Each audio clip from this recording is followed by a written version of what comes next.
ढेरकी के करीब गांव महमूद अराई में स्कूल में मेंटेनेंस का ख्याल ना रखने के बायस दीवारों और छतों की हालत ख़राब हो चुकी है, जो कि हेल्थ एंड सेफ्टी के असूलों की खुल्लम खुल्ला खिलाफ वर्जी है, क्योंकि किसी भी वक्त कोई भी बड़ा हादसा पेश आ सकता है। इस हवाले से मजीद जानते हैं अपने नुमाइंदे गुलाम रसूल से। जीपीएस स्कूल के आग में, जहाँ पे कई सालों से स्कूल का मरहमती काम न होने की वजह से वो स्कूल टूट फूट और खस्ताहाली का शिकार है। जगह जहाँ स्कूल के जो रूम हैं उनको धारें पड़ गई है, किसी भी वक्त वो गिर सकता है, जिसकी वजह से मासूम बच्चों की ज़िंदगी जो है की कोशिश की जा रही है। तो मजीद देने वाले से जहाँ पे जो उस्ताद तालीम दे रहे हैं उनसे और चौधरी महमूद आरई का पुराना गोठ था, वो जो है इधर से छोड़ कर चले गए, ज़मीनें वगैरह बेच कर चले गए।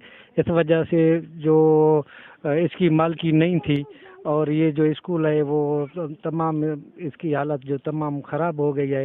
नहीं बिजली भी नहीं है और सोलर सिस्टम का भी मंसूबा नहीं है। हमारे बच्चे जो हैं वो आ रहे हैं और पानी की भी सहूलत नहीं है, नाजुक है, और हम जो है दरख्त के नीचे जो पढ़ा रहे हैं और गर्मी भी बहुत है।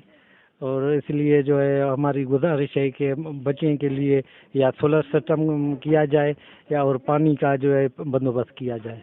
अच्छा, ये हम बाहर धूप में बैठ के अपनी तालीम हासिल कर रहे हैं।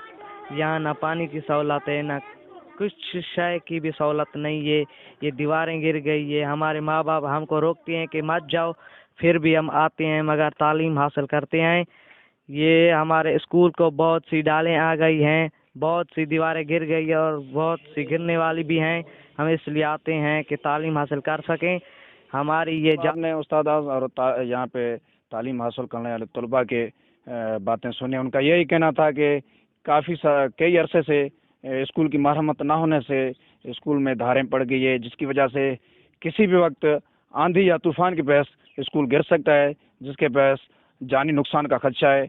उनका मजीद कहना था कि उनका जो तालीम है वो सही नमूने हासिल कर सकें। कैमरा टीम के साथ गुलाम रसूल, RMM 5 न्यूज़ ढेरकी।